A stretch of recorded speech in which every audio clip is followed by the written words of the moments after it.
आज श्रुति की खुशी का ठिकाना न था। स्कूल से आते समय उस लड़के ने मुस्कुराकर उसे फ्लाइंग किस जो दी थी। 16 साल की श्रुति के दिल की धड़कनें बेकाबू हो उठी थीं। वैसे उस लड़के के साथ श्रुति की नजरें काफी दिनों पहले ही चार हो चुकी थीं। आते जाते वह उसे निहारा करता था। श्रुति को भी ऊंची और मजबूत कद काठी का करीब 18 साल का वह लड़का पहली नजर में भा गया था। लड़का श्रुति के घर से कुछ दूर मेन रोड पे बाइक सर्विसिंग सेंटर में काम करता था। श्रुति की एक सहेली उस लड़के को जानती थी।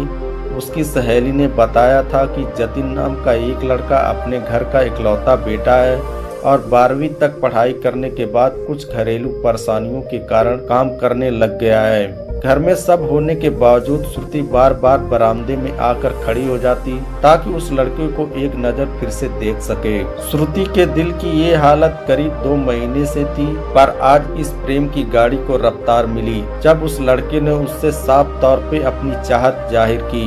अब श्रुति का ध्यान पढ़ाई में जरा सा भी नहीं लग रहा था। उसकी नजरों के आगे बराबर वही चेहरा घूम जाता। हाथ में मोबाइल थामे वह लगातार यही सोच रही थी कि उस लड़के का मोबाइल नंबर कैसे हासिल करे। वाहन की उलझन भाई ने तुरंत भांप ली। श्रुति को भी तो कोई राजदार चाहिए ही था। उसने अपने मन की हर बात खुद से 2 साल छोटे भाई गुड्डू से कह दी। भाई ने भी अपना फर्ज अच्छी तरह निभाते हुए झट श्रुति का फोन नंबर एक कागज पे लिखा और उस लड़के के पास पहुंच गया। यह क्या है? उसके सवाल पूछने पे गुड्डू ने बड़े तेजी से जवाब दिया, खुद समझ जाओ। कागज थमाकर वह घर चला आया और श्रुति मोबाइल हाथ में लेकर बड़ी बेचैनी से कॉल का इंतजार करने लगी। मोबाइल की घंटी बजते ही वह दौड़ के छत पे चली जाती ताकि अकेले में उससे बात कर सके, मगर नंबर दिए हुए 3 घंटे बीत गए पर उस लड़के की कोई कॉल नहीं आई। उदास सी श्रुति छत पे टहलती रही। उसकी निगाहें लगातार उस लड़के पे टिकी थी जो अपने काम में मशगूल था। थक कर वह किचन में मम्मी का हाथ बटाने लगी कि मोबाइल पे छोटी सी रिंग हुई। श्रुति फोन के पास तक पहुंचती तब तक मोबाइल खामोश हो चुका था।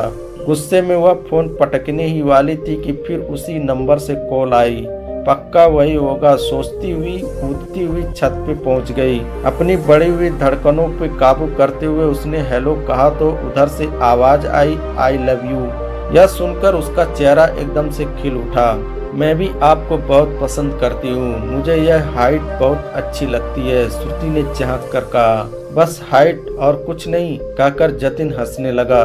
श्रुति शर्मा गई और तुनक कर बोली, फोन करने में इतनी देर क्यों लगाई? अच्छा इतनी इंतजार था मेरी कॉल का? वह भी मजे लेकर बात करने लगा। श्रुति और जतिन देर तक बातें करते रहे। रात में श्रुति ने फिर से उसे कॉल लगा दी। अब तो यह रोज की कहानी हो गई। श्रुति जब तक दिन में 10 बार उससे बात नहीं कर लेती उसका दिल नहीं भरता। एग्जाम आने वाले थे पर श्रुति का ध्यान पढ़ाई में कहाँ लग रहा था। वह तो ख्यालों की दुनिया में उड़ रही थी। अक्सर वह जतिन से मिलने जाती।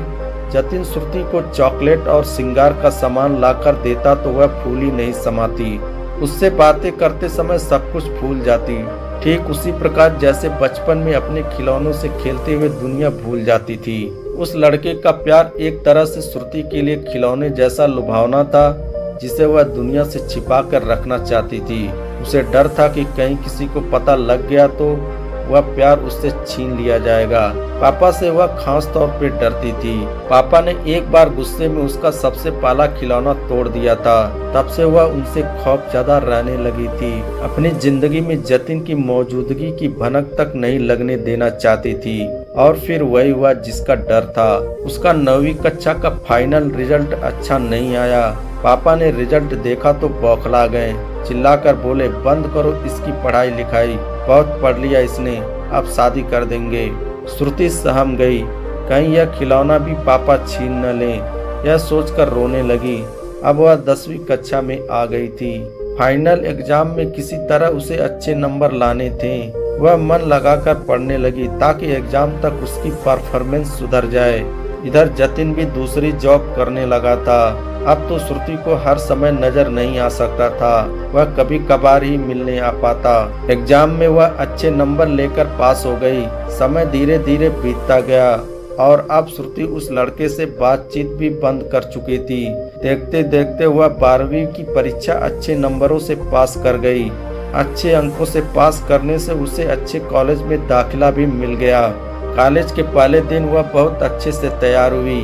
कुछ दिनों पहले ही बालों में रोबडिंग भी करा चुकी थी।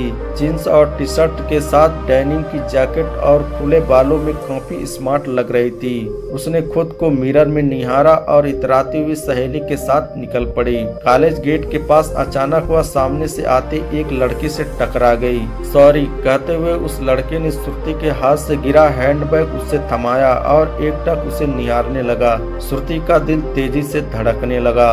बेहद आकर्षक व्यक्ति वाला लड़का श्रुति को पहली नजर में भा गया था। वह दूर तक पलट पलट कर उस लड़के को देखती रही।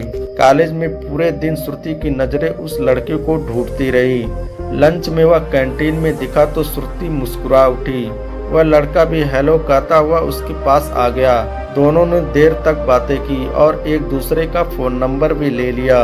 घर जाकर भी उनके बीच बातें होती रही। कॉलेज के पहले दिन हुई दोस्ती जल्दी ही प्यार में बदल गई। श्रुति के पास जब से आकाश नाम का यह खिलौना आया, वह पुराना खिलौना यानी जतिन को भूल गई।